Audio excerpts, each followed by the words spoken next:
Let us pray. Our Heavenly Father, we are grateful to you for this great privilege to hear your word. We ask, Lord, that you minister healing to your children. Let salvation have its way in their life. And as many that wonder, where is my God? May they see you at work through this message. For we pray in the name of God the Father, the Son, and the Holy Spirit.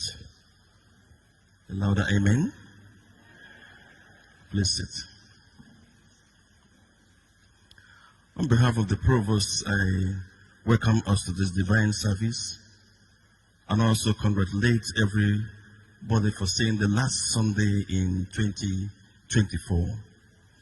I'm praying that the Lord will bring us into the year 2025 with bountiful blessings in Jesus' name. Today we focus on the theme, sent to restore all things. Sent to restore all things. Galatians chapter 4, verse 4 to 5 is our text. Galatians chapter 4, verses 4 and 5. But when the set time had fully come, God sent his Son, born of a woman, born under the law, to redeem those under law, that we might receive adoption to sonship. Mankind lost relationship with God after Adam and Eve sinned against God in the Garden of Eden. God the Father initiated his plan of salvation to redeem humanity back to himself through his Son, Jesus Christ, who restored us to our rightful place as his sons and daughters. God created man in his image. According to his likeness, placed him in the garden to have dominion over the earth, then blessed him. And when Adam and Eve lost dominion to the earth, to Satan, Jesus Christ took it back through his sacrificial death on the cross, by the shedding of his blood, and his resurrection from the dead. God made way for everyone who received Jesus Christ as Lord and Savior to be reconciled and restored to the right relationship with God and to be at peace with God. Therefore, Jesus was sent to heal the broken heart, redeem the lost, and renew all creation. In John's chapter 1 verse 14, where was just read to us as the gospel, says that the Word became flesh and made his dwellings among us. We have seen his glory, the glory of the one and the Holy Son, who came from the Father, full of grace and truth. Simply means that God became human in the person of Jesus Christ. He dwelled among us to reveal God's glory, to offer grace and truth, to restoration, or to restore us to himself.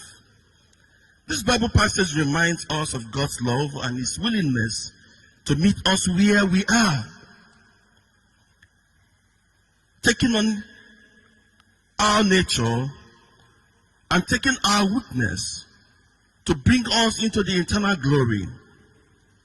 Through Jesus, we see the fullness of God, inviting us into a relationship with him.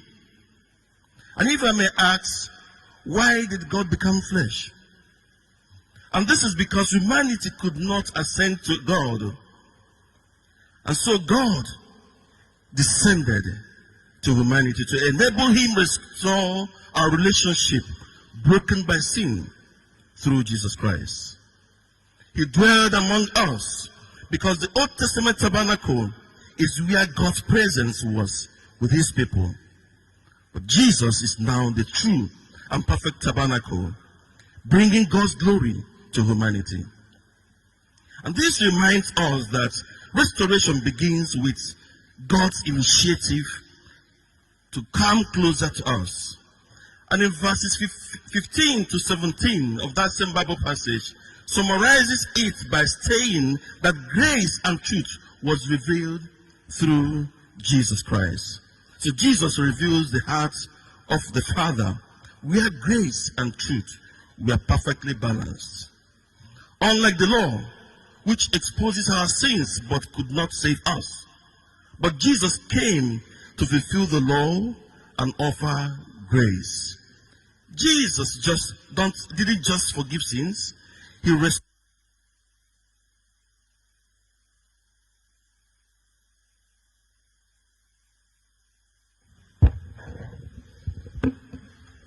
Through Jesus, the veil was lifted. And when it was lifted, we can now hold the glory of God.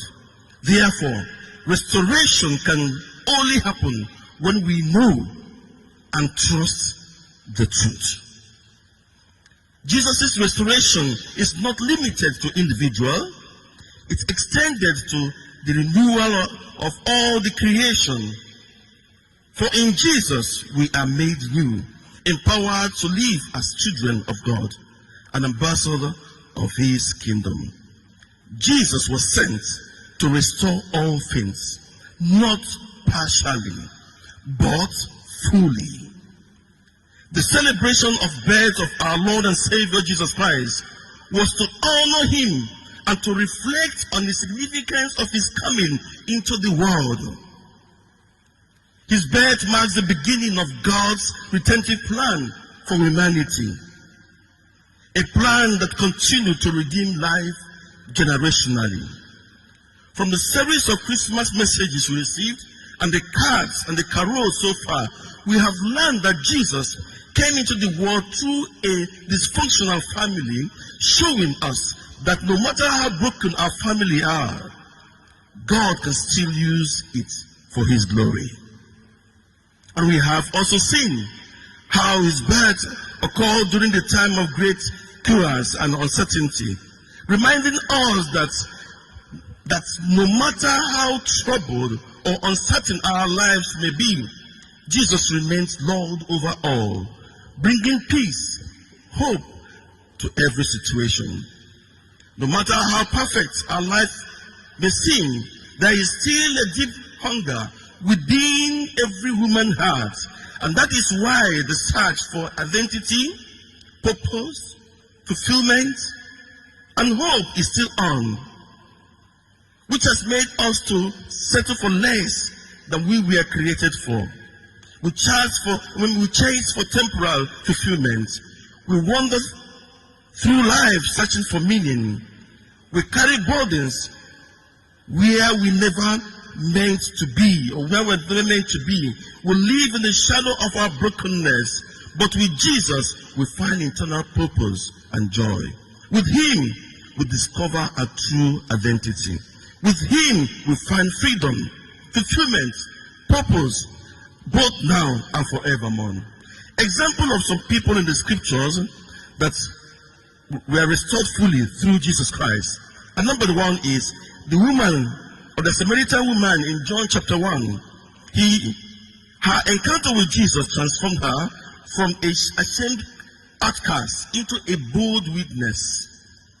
The entire town came to meet him, and many believed because of her testimony. In Luke chapter 19, verses 1 to 10, we read the story of a man called Zacchaeus. Zacchaeus was a wealthy tax collector, but despised by his community for his greed and collaboration with the Roman government to extort the people. But Jesus sought for him, having seen his desire to seek him. Zacchaeus' encounter with Jesus turned his greed into generosity, and his heart towards justice, and his whole household was saved. Brethren, Jesus came to restore the broken relationship between us and God, and to give us hope for the future. Though our lives may be broken, but when we allow Jesus to step into our lives, he will restore us to the abundant life we were meant to live. John chapter 10 verse 10b says, I have come that they may have life, and that they may have it more abundantly.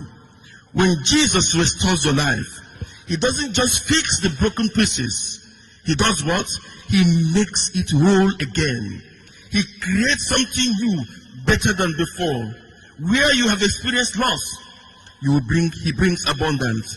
Where you felt shame, he covers you with his grace. Most times we look at the mess when we are created, or when we become born again, and we think that God cannot forgive us or even make use of us. We fail to realize that Jesus came to restore all things, not half of it. Remember, Zacchaeus was freed from the greed and become a man of generosity and justice. Mind you, restoration in Christ is not about putting into back together as they were, but about complete renewal. The demon-possessed man in this gospel, as recorded by St. Mark chapter 5, verse 1 to 20, this man was possessed by many demons, and no one could control him because of his position. But when he saw Jesus, he ran and fell to his feet, shouting, What have I to do with me, Jesus, Son of the Most High? Jesus commanded the unclean spirits to leave, and he was free, transformed, and made whole. The man once clothed with rags, with scattered destiny, now beautified with rearranged destiny, and in the right sense of mind, just because he encountered who? Jesus, the restorer. When Jesus prepares to leave, the man begs to go with him. But Jesus said to him, Go home to your friends and tell them how much the Lord has done you for, and how he has had mercy on you. The man obeyed, spreading the good news throughout the region. His encounter with Jesus turned him from the life of torment to a life of testimony. Brethren, in Colossians chapter 2 verse 14 says that he has cancelled the charge of all legal indebtedness which stood against us and condemned us, and has taken it away, nailed it to the cross. Jesus took our failures to the cross and gave us a new identity. And this is to say that the past will no longer define us. Perhaps you are here seated and you are a fraudster or a prostitute, a terrible bandit or a ritualist, a kidnapper or a liar, or you sponsor LGBTQ programs against God and humanity. You are under the sound of my voice. Jesus is calling you today to repent from your sin. Sin is disastrous. Sin is cancerous. Sin leads to death. But if you repent today, Jesus will forgive you and give you a new identity. He will wipe away your records of the wrongs that you have done and free you from the weight and guilt of shame. 2 Corinthians chapter 3, chapter 5 verse 17 says, Therefore, if any man is in Christ, he is a new creation. All things will pass away. Behold, all things will become new. When you surrender your life to Jesus, you become a new person. You will be recreated by the power of the Holy Spirit. You will be part of the new covenant. You will gain a new perspective. You will be welcomed into the new community where your past mistakes, guilt, and shame will no longer have the final word against you. Romans chapter 5 verse 8 says, But God shows his love for us, in that while we were still sinners, Christ died for us. Jesus came to demonstrate his immeasurable love of God for his people. Through Jesus, we receive what we do not deserve: forgiveness, redemption, and eternal life. Isaiah chapter 9 verse 7 says, of the increase of his government and of peace there will be no end. Jesus saying to establish the kingdom of God here, where righteousness, peace, and joy reigns forever. His first coming inaugurates the kingdom of God, and his second coming will bring it to completion. Therefore, our role in this restoration as Christians is found in 2 Corinthians chapter 5 verse 18, which says, all this is from God, who through Christ reconciled us to himself and gave us the ministry of reconciliation. As followers of Christ, we are invited to join this mission of restoration. And how can we do this? Is to share the message of reconciliation with others, pointing them to Jesus as the source of restoration.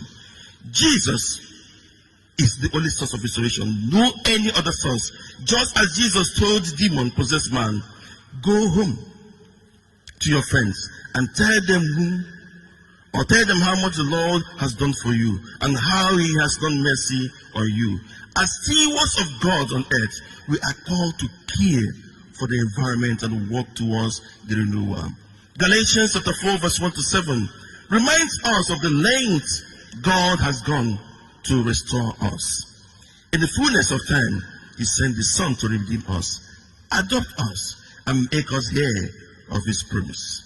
As we celebrate this gift of Christ, let us remember that we are part of this great commission to restore all things. May we live as his children, reflecting his love and grace, and eager awaiting the day when all things will be made new. For the full restoration of all things will come when Jesus returns. But until then, live with hope, trusting in his promises, and make all things new. In conclusion, through his love, through his life, death, and resurrection, he shows us that restoration is not only possible, but guaranteed to those who believe in him. As Christians, we are called to participate in this mission, bringing the light into the darkest place and his hope into the most desperate situation.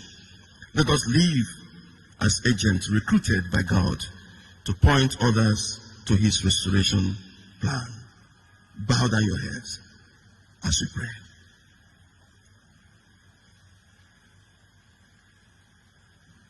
I want to believe that the Lord has spoken to you this morning. Have you decided, if you have not before given your life to Christ? It's a privilege to do that now. Speak to God, and I tell you, He will do something great in your life. This might be the last opportunity for you, but I pray it will not be. But in all the same, talk to God. If by adventure you have not received Him as your Lord and Savior, you have the privilege to do that now. And ask for His mercy. The way He forgave the Samaritan woman, He will also apply that to you. The way He led Paul, He will also lead you. Heavenly Father, I thank you for your children who have given their consent to Lord Jehovah in coming to you, believing that you are the Lord and Savior. I ask, O Lord, that you continue to do mighty things in their life. Help them, Lord, to come back to you. Help them to live rightly, that at the end, they will not find wanting in your kingdom. This we pray, through Christ our Lord.